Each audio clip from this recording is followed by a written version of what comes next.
दोस्तों स्वागत है आपका हमारे चैनल ऑनलाइन सरकारी अपडेट में। तो दोस्तों आपके लिए एक बहुत ही बड़ी अपडेट निकलकर सामने आ रही है। वह अपडेट यह है कि इंडिया गठबंधन की तरफ से शरद पवार ने नीतीश कुमार को फोन लगाया है और उन्हें प्रधानमंत्री का पद का न्योता दिया है। शरद पवार ने नीतीश कुमार से कहा कि आप एनडीए को छोड़कर इंडिया गठबंधन मिल जाए, बदले में हम आपको प्रधानमंत्री का पद देंगे और साथ में मनचाहा मंत्रालय भी आपको देंगे। तो दोस्तों हम आपको बताना चाहते हैं कि अभी भाजपा गठबंधन एनडीए के खाते में कुल 293 सीट आई है, तो वही इंडिया गठबंधन के खाते में 200 सीट आई है। तो इस आंकड़े को देखते हुए ऐसा लग रहा है कि इस बार भी मोदी प्रधानमंत्री बनेंगे, परंतु अभी तक मोदी की जीत पक्की नहीं हुई है, क्योंकि इंडिया गठबंधन की भी अभी हार हो सकती है। अभी भी मोदी की बनी बनाई सरकार पर ग्रहण लग सकता है और अभी भी इंडिया गठबंधन अपनी सरकार बना सकता है, क्योंकि इस बार अकेले बीजेपी के खाते में 240 सीट आ सकती है। हाँ, पिछले लोकसभा चुनाव में भाजपा अपने अकेले के दम पर ही सरकार बनाने में कामयाब हो गई थी, तो इस बार उन्हें सरकार बनाने के लिए एनडीए का भी सहयोग लेना पड़ेगा। और इसी के चलते शरद पवार ने एनडीए की सबसे बड़ी कमजोरी को तलाशा है। उन्होंने सीधा नीतीश कुमार को फोन लगाया।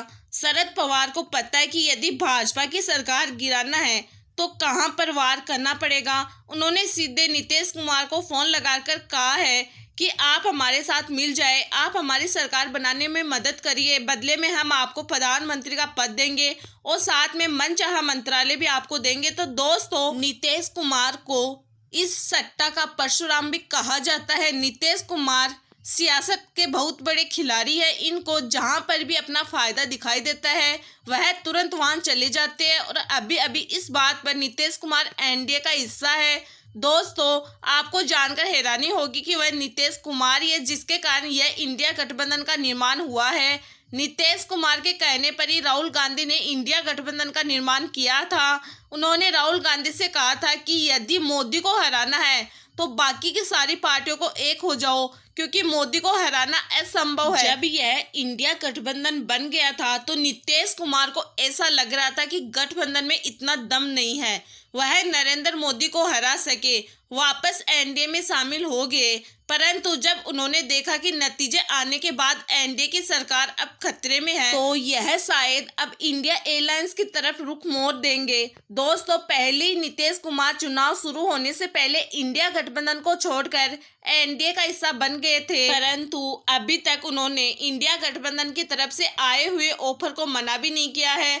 इस चुनाव में सबसे ज्यादा भूमिका नीतीश कुमार ही निभाएंगे। अब नीतीश कुमार के ऊपर ही निर्भर करता है कि वह अगला प्रधानमंत्री किसे बनाना चाहते हैं, या फिर ऐसा भी हो सकता है कि नीतीश कुमार खुद ही प्रधानमंत्री बन जाए। तो जी हाँ दोस्तों, नीतीश कुमार भी प्रधानमंत्री बन सकते हैं, वह कैसे, तो हम आपको इस वीडियो में आगे बताएंगे। तो दोस्तों नीतीश कुमार को महारत हासिल है कि वह जब चाहे अपनी पार्टी बदल सकते हैं। जहां उन्हें फायदा दिखाई देता है वे तुरंत वहां चले जाते हैं और इस वक्त उसका फायदा इंडिया गठबंधन में मिलने में है। तो वही दूसरी ओर इंडिया गठबंधन और एनडीए दोनों को ही नीतीश कुमार की जरूरत है, इसीलिए जो भी पार्टी उन्हें अच्छा ऑफर देगी वह तुरंत उसी की तरफ चले जाएंगे। तो दोस्तों एनडीए और इंडिया एलायंस दोनों ही बहुमत के आंकड़े से चूक रहे हैं। यदि एनडीए के साथ नीतीश कुमार छोड़ देते तो बीजेपी की बनी बनाई सरकार गिर जाती है। यदि नीतीश कुमार ने इंडिया एलायंस का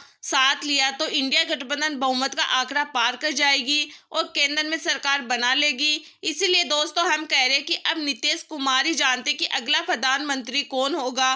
तो दोस्तों पिछले लगातार 15 सालों में बिहार राज्य में कई पार्टियों में चुनाव लड़ा, जिसमें कई पार्टियों की सरकार भी बनी और कई भारतीयों की सरकारें भी गिरी, परंतु इन 15 सालों में बिहार राज्य में कई पार्टियों ने चुनाव लड़ा, परंतु इन 15 सालों में बिहार के मुख्यमंत्री हमेशा एक ही रहे, वो थे नीतीश कुमार। नीतीश कुमार को जिस भी पार्टी में अपना फायदा दिखाई दे वह इस पार्टी में पलटी मार लेता है। जब उन्हें लगता था कि यहाँ पर खतरा है तो वह उस पार्टी को छोड़कर दूसरी पार्टी में जाते थे। नीतीश कुमार अब अपना वही खेल केंद्र की सरकार में भी खेलने जा रहे हैं। तो आपको देखना यह होगा कि कौन सी पार्टी नीतीश कुमार को बड़ा ऑफर देती है। तो दोस्तों इस लोकसभा चुनाव में नीतीश कुमार की पार्टी के खाते में कुल 16 सीटें आई है। वहीं आंध्र प्रदेश के चंद्रबाबू नायडू की पार्टी के खाते में 15 सीट आई है। इन दोनों को मिला दिया जाए तो कुल 31 सीट होती है। तो वही इंडिया एयरलाइंस को अपनी सरकार बनाने में मात्र 30 सीट की जरूरत है। यदि ये दोनों पार्टियां इंडिया गठबंधन के साथ आ जाती है तो केंद्र में इंडिया गठबंधन की सरकार बन जाएगी और बीजेपी की बनी बनाई सरकार गिर जाएगी। इस मौके पर इंडिया गठबंधन की तरफ से नीतीश कुमार के साथ साथ चंद्रबाबू नायडू को भी एक फोन लगाया गया। उसमें इन्हें तरह तरह के प्रलोभन देकर अपने साथ मिलाने की कोशिश की जा रही है। अब देखना ये होगा कि चंद्रबाबू नायडू इस इंडिया गठबंधन की तरफ जाते हैं या नहीं। तो दोस्तों, इंडिया गठबंधन ने चंद्रबाबू नायडू को आंध्र प्रदेश राज्य का एक बड़ा राज्य बनाने का ऑफर दिया है। उन्होंने कहा कि हम आंध्र प्रदेश को एक विशेष राज्य का दर्जा देंगे। दोस्तों, हम आपको बताना चाहते हैं कि चंद्रबाबू नायडू आंध्र प्रदेश को एक विशेष राज्य का दर्जा दिलाने की कोशिश कई सालों से कर रहे हैं, परंतु उन्हें इस कोशिश में कामयाबी हासिल नहीं हो रही थी। परंतु अब इस बार उनके पास में ये मौका खुद चलकर आया है। तो क्या चंद्रबाबू नायडू इस मौके को अपनाएंगे या इसे गवा देंगे, तो ये आने वाला वक्त ही हमें बताएगा। चलिए दोस्तों, अब हम आपको बताते हैं कि नीतीश कुमार प्रधानमंत्री बन सकते हैं। तो पहले नीतीश कुमार इंडिया गठबंधन का एक हिस्सा बनेंगे। विवाह पर वह प्रधानमंत्री के पद पर नियुक्त होंगे, जिसका ऑफर उन्हें इंडिया गठबंधन से आया है। फिर नीतीश कुमार वहां पर नियुक्त होने के बाद में केंद्र के कुछ बड़े बड़े मंत्रालय अपने नाम करवा लेंगे और फिर जब सरकार बनाई जाएगी तब 1 साल बाद में वह इंडिया गठबंधन को ब्लैकमेल भी कर सकते हैं कि आप हमें प्रधानमंत्री बनाएं, नहीं तो हम वापस बीजेपी की तरफ जा रहे हैं। अब इस हालात में ना चाहते हुए भी इंडिया गठबंधन को नीतीश कुमार को प्रधानमंत्री बनाना पड़ेगा। तो जी हाँ दोस्तों, पहले नीतीश कुमार इंडिया गठबंधन में शामिल होकर और प्रधानमंत्री पद को संभालेंगे, फिर बाद में ब्लैकमेल के जरिए प्रधानमंत्री बन जाएंगे। तो दोस्तों, अभी तक नीतीश कुमार ने इंडिया गठबंधन की तरफ से आए हुए इस ऑफर को मना नहीं किया है। तो ऐसा अनुमान लगाया जा रहा है कि शायद नीतीश कुमार एनडीए को छोड़कर इंडिया गठबंधन की तरफ रुख मोड़ सकते हैं। तो आने वाला वक्त ही बताएगा कि नीतीश कुमार किसके साथ में जाएंगे और किसकी सरकार बनाएंगे। तो दोस्तों, अब अपन बात करते कि आखिर बीजेपी की हालत ऐसे कैसे हुई कि जहां प्रधानमंत्री नरेंद्र मोदी 400 पार का नारा दे रहे थे, फिर वह कैसे बहुमत का आंकड़ा तक नहीं छू सके। तो चलिए दोस्तों, देखते हैं कि ऐसा उलटफेर भाजपा के साथ किन किन राज्यों में हुआ है और कौन कौन से राज्य में बीजेपी को तगड़ा झटका लगा है। तो दोस्तों, जो सबसे ज्यादा खेल बीजेपी के साथ हुआ है वह है उत्तर प्रदेश राज्य, जिसमें उत्तर प्रदेश राज्य में लोकसभा की कुल 80 सीटें मौजूद है। बीजेपी को पूरा विश्वास था कि उत्तर प्रदेश में 70 से 65 सीट आसानी से प्राप्त की जा सकती है, परंतु यहाँ पर भाजपा के खाते में मात्र 36 सीटें आ पाई है।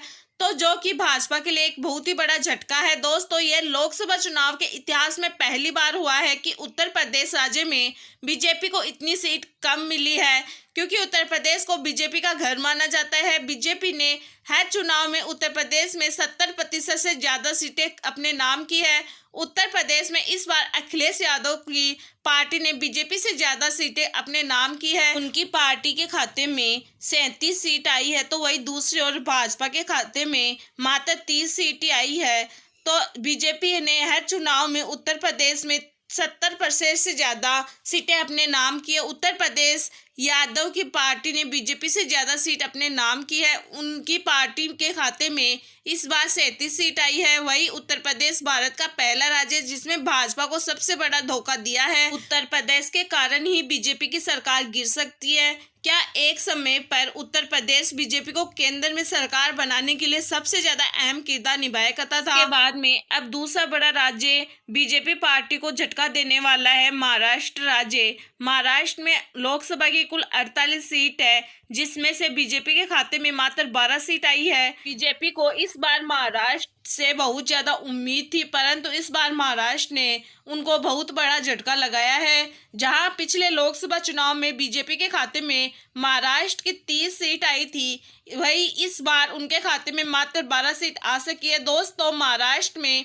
बीजेपी पार्टी ने उद्धव ठाकरे से जो दूरियां बनाई थी, उसी के कारण महाराष्ट्र में बीजेपी की इतनी बुरी हालत हुई है। इस बार सीधा फायदा इंडिया गठबंधन को हुआ है कि उन्हें यहाँ पर 30 सीट प्राप्त हुई है, जिसके कारण उन्हें सरकार बनाने में काफ़ी फायदा हुआ है। अब बात करते हैं पश्चिमी बंगाल के बारे में। पश्चिमी बंगाल में बीजेपी पार्टी को तगड़ा झटका लगा है। पश्चिमी बंगाल में लोकसभा की कुल 42 सीट मौजूद है, जिसमें से बीजेपी के खाते में मात्र 12 सीट आ सकी है। बीजेपी वालों को इस बार उम्मीद थी कि पश्चिमी बंगाल में उनके खाते में इस बार में कम से कम 20 सीट आएगी, लेकिन पिछले लोकसभा चुनाव में यहां पर भाजपा के खाते में 18 सीट आई थी, परंतु इस बार मात्र 12 सीट ही आ सकी है। इस बार बीजेपी पार्टी ने ममता बनर्जी को कह दिया था कि इस बार उनका काम तमाम कर देंगे, परंतु उल्टा ममता बनर्जी ने बीजेपी पार्टी को बहुत बड़ा झटका दे दिया है। उनके खाते में इस बार 29 सीट आई है, जो कि एक बहुत ही बड़ा आंकड़ा है, क्योंकि पिछले लोकसभा चुनाव में ममता बनर्जी के खाते में मात्र 21 सीट आई थी। इस बार पश्चिमी वेस्ट बंगाल में बीजेपी की सीटें काफी घटी है, तो वही ममता बनर्जी की सीटें काफी ज्यादा बढ़ी है। तो चलिए दोस्तों, अब अपन बात करते हैं अगले राज्य हरियाणा के बारे में। हरियाणा राज्य में बीजेपी को काफी बड़ा झटका लगा है। जहां पिछले लोकसभा चुनाव में बीजेपी ने हरियाणा में अपनी सरकार बनाई थी, वही इस बार